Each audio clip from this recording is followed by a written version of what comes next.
Hello everyone, I am Hardik Sheta from Saraswat international academy Vapi. आज हम standard 12 subject physics chapter number 3 current electricity को आगे बढ़ाते हैं। तो जितनी भी थियरीज है वो कंप्लीट हो चुकी है। अभी दो एग्जाम्पल बाकी है, एग्जाम्पल 3.9, 3.10 और उसके बाद एक्सरसाइज का सॉल्यूशन। ठीक है, तो एग्जाम्पल 3.9 से स्टार्ट करते हैं। In a meter bridge the null point is found at distance of 33.7 centimeter from A. Okay, position A से नल पॉइंट जो मिल रहा है वो 33.7 सेंटीमीटर पे मिल रहा है। ठीक है, नॉर्मल कंडीशन में। तो यहाँ पे आपके पास डायग्राम है। तो यहाँ पे सबसे पहला जो इक्वेशन मिलेगा वो R divide by S equal to L1 divide by L2। ठीक है ना, मीटर ब्रिज का ये फॉर्मूला। तो R डिवाइड बाई एस आपको क्या मिलेगा, L1। चलो L1 क्या है, 33.7। चलो लिख दिया मैंने 33.7 डिवाइड बाई आपको करना पड़ेगा L2। L2 मतलब 100 माइनस L1। तो 100 माइनस 33.7 करोगे तो आपका आंसर आएगा 66.3। इसको नाम दे देते इक्वेशन 1। ये फर्स्ट कंडीशन थी। अब क्या बोला गया है, if now a resistance of 12 ohm is connected in parallel with S. मतलब यहाँ पे आपको एस दिख रहा है, वहाँ पे एक दूसरा रेजिस्टेंस कनेक्ट कर दिया 12 ओम का।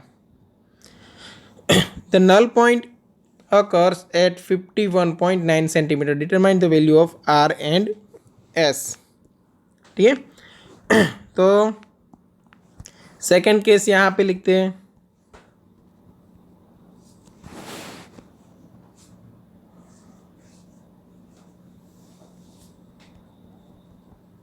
After 12 ohm resistance is connected in parallel with S। तो यहाँ पे R तो लिखोगे ही ऊपर और नीचे आ जाएगा S इक्विवेलेंट, मतलब 12 into S divide by 12 plus S. S और 12 का आप क्या कर दोगे, पैरेलल कॉम्बिनेशन। और जो नल पॉइंट मिल रहा है वो अभी कहाँ पे मिल रहा है, 51.9 सेंटीमीटर पे। तो ऊपर आ जाएगा 51.9 डिवाइड बाई 100 माइनस 51.9। तो ये 48.1 हो गया, ये हो गया 48.1। अभी इससे इक्वेशन क्या मिलेगा वो समझो। तो यहाँ पे मिलेगा 12 plus S into R divide by 12s equal to 51.9 divide by 48.1। ये हो गया इक्वेशन 2। अभी आपको क्या करना है, आपको रेशियो ले लेना है। इक्वेशन 1 डिवाइड बाई इक्वेशन 2 कर दो, R divide by R, S R divide by S cancel out हो जाएगा। ठीक है, बस सिंपल सी बात है। अभी ये जो पूरा फॉर्मूला है वो एस के टर्म में आ गया। ठीक है, आर डिवाइड बाई एस यहाँ पे कैंसिल होगा, वैसे ही यहाँ पे R divide by S cancel होगा और आपको जो पूरा फॉर्मूला है वो एस के टर्म में मिल जाएगा। और ये सॉल्व करोगे तो आपका आंसर आएगा एस इक्वल टू 13.5 ओम और आर की वैल्यू आपको मिलेगी 6.86 ओम। ठीक है, तो ये सॉल्यूशन जो है वो आपको खुद से कर लेना है। ठीक है, ओके। अब देखते हैं example 3.10। A resistance of R ohm draws current from a potentiometer. The potentiometer has a total resistance of R0। देखो यहाँ पे टोटल रेजिस्टेंस है वो R0 है, जो इतने से पार्ट में आपको दिखाया हुआ है। A voltage V is applied, voltage V is supplied to the potentiometer. Derive an expression for the voltage across R when the sliding contact is in the middle of the potentiometer. ठीक है, आपको ये point और ये point के बीच में potential find करना है और ये एग्जैक्ट मिडल में है, मतलब ये जो R0 रेजिस्टेंस है उसके एग्जैक्ट दो हिस्सों में यहाँ पे डिवीज़न हो रहा है। एक तरफ आ जाएगा R0/2 और दूसरी तरफ आ जाएगा R0/2। तो अगर ये डायग्राम में फिर से ड्रॉ करूँ तो कुछ ऐसा बनेगा। ये वोल्टेज, यहाँ पे दो रजिस्टर, अच्छे से ड्रॉ कर लेते हैं चलो। ये वोल्टेज सोर्स है, ये एक रजिस्टर, ये दूसरा रजिस्टर, और एक हमने यहाँ पे लगा दिया कुछ इस तरह।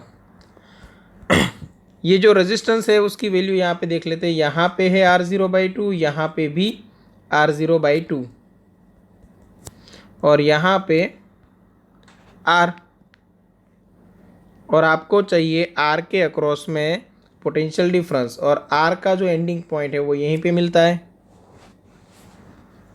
ठीक है, एकदम इजी क्वेश्चन है। देखो करना क्या है आपको, सबसे पहले ले लो R एंड R0/2 दोनों का पैरेलल कॉम्बिनेशन। तो R and R0/2 both are in parallel to each other, तो वो पैरेलल कॉम्बिनेशन को हम नाम दे देते हैं R1। अब दोनों का मल्टीप्लिकेशन होगा R into R0/2 divide by R plus R0/2, तो ये बन जाएगा R0 divide by 2R plus R0। ठीक है,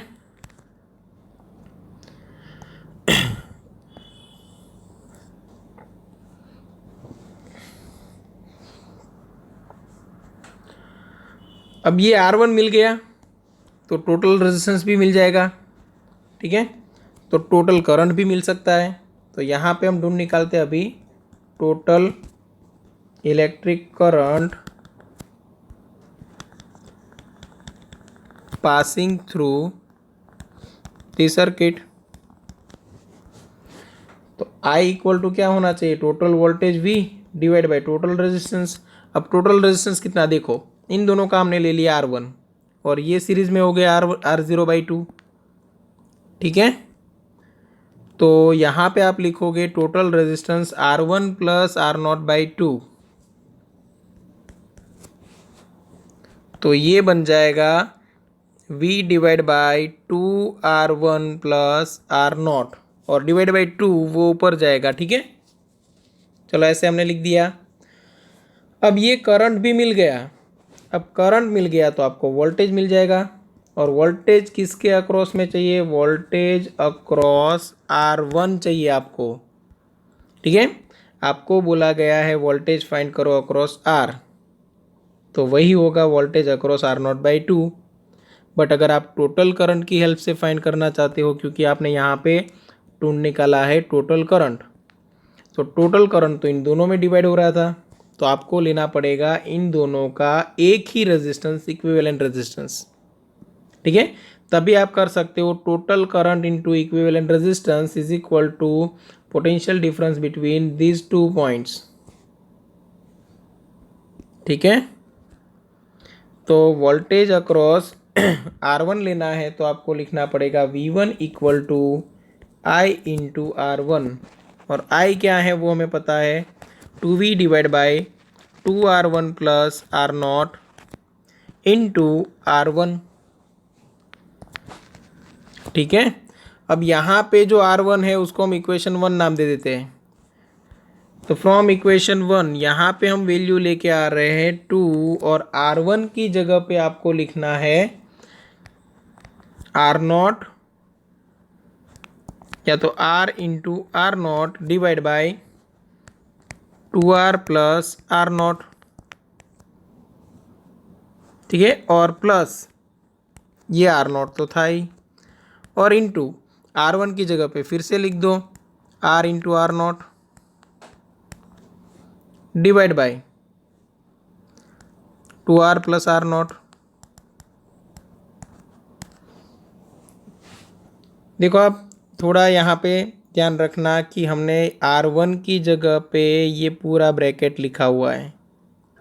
सेम वैसे यहाँ पे R1 आ रहा था तो वहाँ पे ये पूरा ब्रैकेट डाला हुआ है। मतलब हमने क्या किया हुआ है, सिर्फ और सिर्फ R1 की वैल्यू इक्वेशन 1 से यहाँ पे रख दी है। क्लियर? बाकी सारी टर्म्स एज इट इज़ है। बस इसको सॉल्व करो और आंसर आपको मिल जाएगा। ठीक है, तो यहाँ पे एलसीएम आएगा 2R प्लस R नॉट। तो ऊपर देखो मैं 2V एज इट इज़ रख रहा हूँ, नीचे देखो 2R नॉट, इन दोनों का तीनों का multiplication as it is, plus ये जो है वो पूरा यहाँ पे क्रॉस मल्टीप्लाई कर रहा हूँ, तो ये आएगा 2R not plus R not square. Okay, into ऊपर आएगा R इंटू R नॉट। अब सोचोगे कि ये डिवीज़न में था वो किधर गया, तो यहाँ पे डिवीज़न में आएगा और यहाँ पे डिवीज़न में सेम नंबर हो गया अभी, तो ये कैंसिल आउट हो गया। क्लियर? चलो, तो ये बना 2VR नॉट। ठीक है, और नीचे से कॉमन क्या निकल सकता है, देखो R नॉट कॉमन निकल सकता है, तो यहाँ पे 2R क्या बन गया 4R, यहाँ पे सिर्फ एक R नॉट बचा। अब ये R नॉट भी कैंसिल आउट। ठीक है, तो आपका फाइनल आंसर क्या रहेगा? फाइनल आंसर रहेगा 2VR divide by 4R plus R not. ठीक है, ये आपको मिल गया वोल्टेज अक्रॉस गिवन रजिस्टर।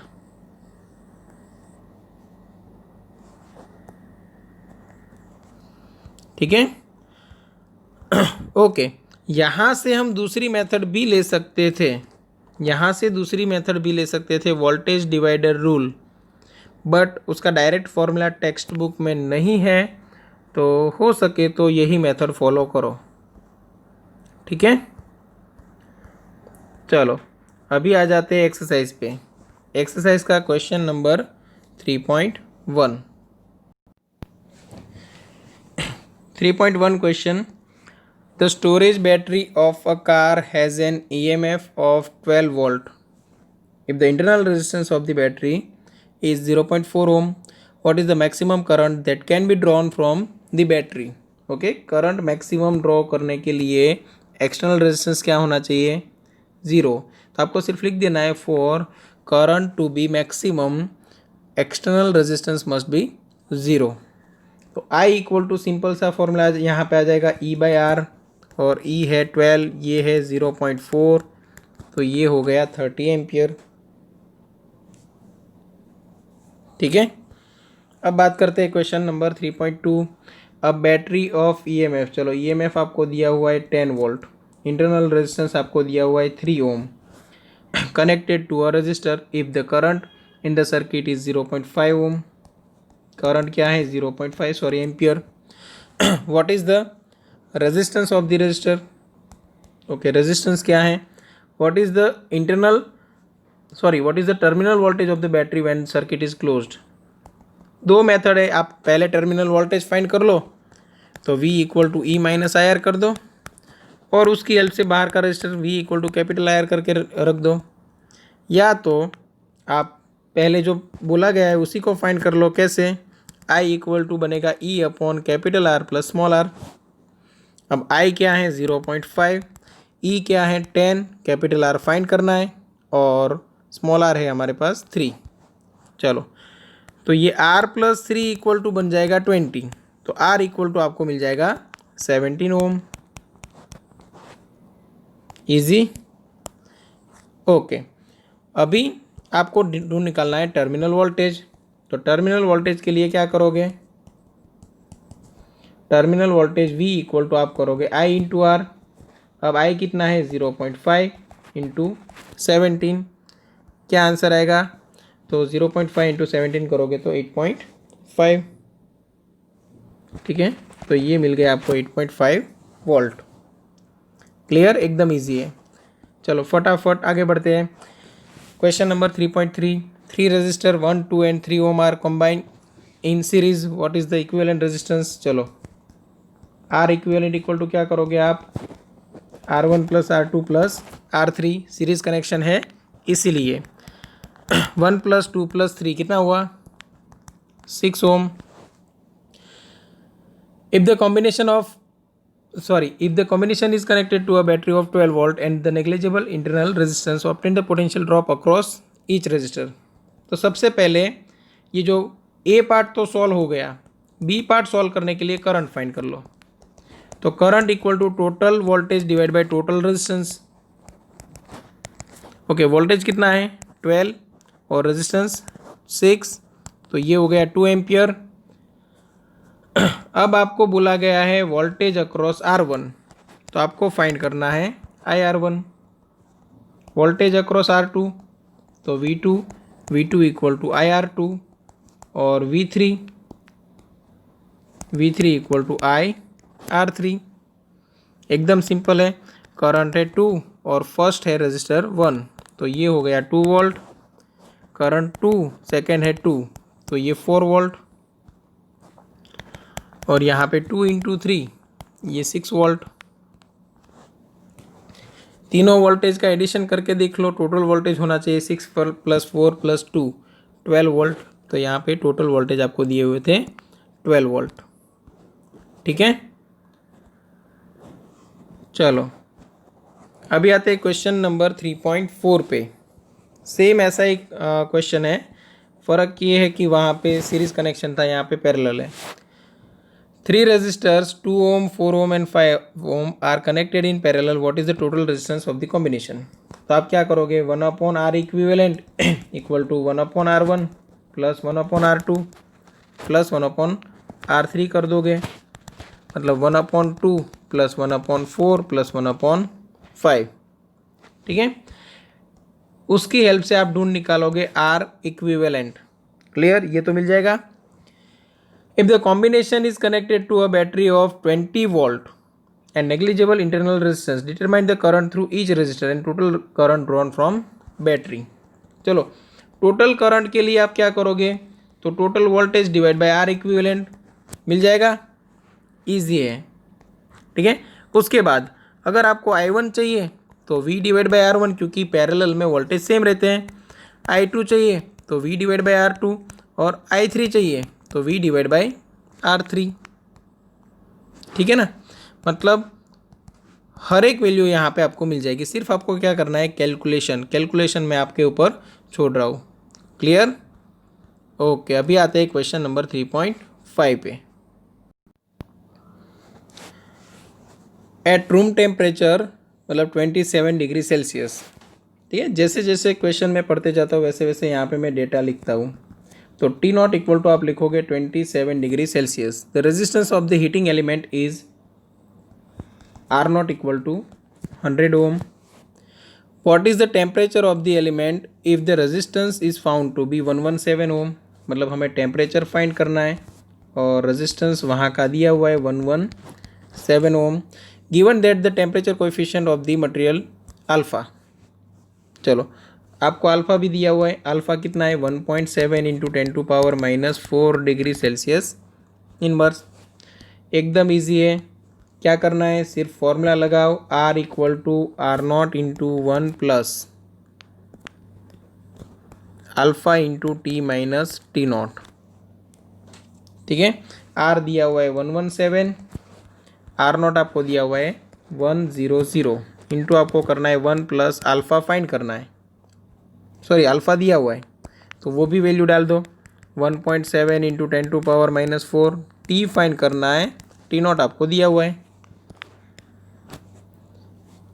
ठीक है, अब क्या करना है, तो 100 को यहाँ पे इधर लेके आओ, डिवाइड कर दो, तो ये मिल गया आपको 1.17 equal to 1 plus 1.7 into 10⁻⁻4 into T minus 27।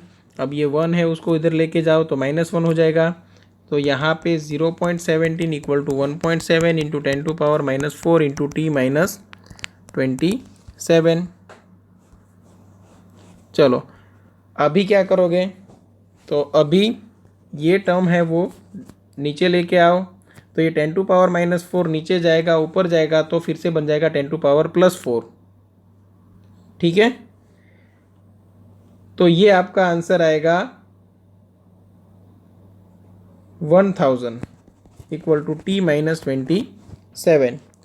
तो आपको टेम्परेचर मिल जाएगा 1027 डिग्री सेल्सियस। ये फाइनल आंसर। ओके, अभी सेम ऐसा ही कैलकुलेशन अगर आया तो वो आपको करना है।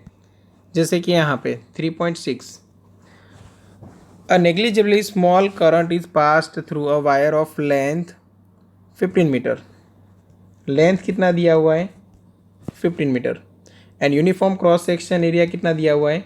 6 × 10⁻⁷ meter square. And its resistance is measured to be, resistance कितना मिल रहा है? 5 ohm. What is the resistivity of the material at the temperature of the experiment? आपको फाइंड करना है रेजिस्टिविटी। एकदम नॉर्मल है, R इक्वल टू क्या करोगे? ρL/A। रेजिस्टिविटी चाहिए तो क्या करना पड़ेगा? RA/L। वैल्यू रख दो, आंसर लेके आओ। क्लियर? आंसर मिलेगा आपको 2 × 10⁻⁷ ओहम इंटू मीटर। यूनिट लिखना मत भूलना, अदरवाइज हाफ मार्क कट हो सकता है। ठीक है, अब देखते हैं 3.7। A silver wire has a resistance of 2.1 ohm at 27.5 degree Celsius. मतलब T0 रेफरेंस टेम्परेचर है 27.5 डिग्री सेल्सियस और R0 की वैल्यू है 2.1 ohm. And a resistance of R आपको दिया हुआ है 2.7 ओम और तब टेम्परेचर है वो T equal to 100 degree Celsius. Determine the temperature coefficient alpha. ठीक है ना? अब अल्फ़ा फाइंड करना है तो फिर से वही formula, R equal to R0 × 1 + alpha × T - T0। सभी वैल्यूज़ आपके पास है। ठीक है, देखो यहाँ पे R आपके पास है, R0 भी है ना? सेम वे आपके पास T भी है, T0 भी है, और ये अल्फ़ा हमें फाइंड करना है। 1 तो हमें पता है 1 है। ठीक है, तो बस वैल्यू रखो और आंसर लेके आओ। अल्फ़ा की वैल्यू आपको मिल जाएगी, अप्रोक्सीमेट मिलेगी। अल्फ़ा की वैल्यू अप्रोक्सीमेट मिलेगी 0.0039 डिग्री सेल्सियस इनवर्स। ओके, अगर कैलकुलेशन में कहीं पे भी डाउट है तो आप कांटेक्ट कर सकते हो। ओके, अब देखते हैं question number 3.8। Question number 3.8, a heating element using nichrome connected to a 230 volt supply. Voltage कितना है? 230 वोल्ट और आपको करंट मिल रहा है वो 3.2 एम्पियर। ओके, इनिशियल करंट उतना था, which settles after a few seconds to a steady current 2.8 ampere, और फिर करंट बनता है 2.8 एम्पियर। तो ये लिख देते हैं हम V0 I0 और ये है I0। What is the steady temperature of the heating element if the room temperature is 27 degree Celsius. Room temperature आपको दिया हुआ है 27 डिग्री सेल्सियस और यहाँ पे आपको टेम्परेचर फाइंड करना है, और टेम्परेचर कोएफिशिएंट आपको दिया हुआ है। टेम्परेचर कोएफिशिएंट आपको दिया हुआ है, क्या है? 1.7 × 10⁻⁴ डिग्री सेल्सियस इनवर्स। एकदम इजी है, यहाँ पे भी वही फॉर्मूला अप्लाई कर दो। R equal to R0 × 1 + alpha × T - T0। अब R कहाँ से निकाले? तो V/I। यहाँ पे V/, क्या करना है? I0 × 1 + अल्फ़ा की वैल्यू आपके पास है, T फाइंड करना है, T0 आपके पास है। ठीक है, तो यहाँ पे दोनों तरफ V कैंसिल हो जाएगा और जो वैल्यू है वो आप रख दो। ठीक है ना? I आपके पास है, I0 भी है, T आपको फाइंड करना है, अल्फ़ा दिया हुआ है, T0 भी दिया हुआ है। देखो यहाँ पे मैंने डिटेल में सारी वैल्यू डाल दी है।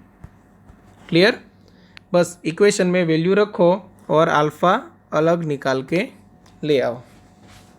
तो यहाँ पे आपको जो अल्फ़ा मिलेगा, सॉरी अल्फ़ा आपको दिया हुआ है तो मतलब टेम्परेचर फाइंड करना था, तो टेम्परेचर जो आपको यहाँ पे मिलेगा वो 867.5 डिग्री सेल्सियस मिलेगा अप्रोक्सीमेट। ठीक है, चलो तो ये भी कैलकुलेशन आप कर लोगे। कैलकुलेशन करना है, हाँ, ये स्टेप से सीधा ये एग्ज़ाम में लिख के नहीं आना है, कैलकुलेशन पूरा यहाँ पे दिखाना पड़ेगा। ठीक है, चलो तो ये 3.8 तक हुआ। अब नेक्स्ट वीडियो में आपको 3.8 से आगे 3.9, उसके बाद 3.10, 11, 12, 13 तक है, फिर एडिशनल एक्सरसाइज है। एडिशनल एक्सरसाइज भी आप सॉल्व कर सकते हो और अगर कोई डाउट है तो पूछ सकते हो। ठीक है, चलो तो यहाँ पे आज हमने क्या पढ़ा, तो दो एग्जाम्पल 3.9, 3.10 और उसके बाद एक्सरसाइज के क्वेश्चन नंबर 3.1 से लेके क्वेश्चन नंबर 3.8 तक। क्लियर?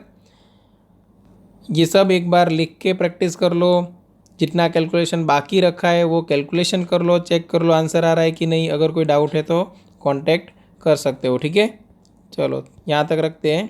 Thank you.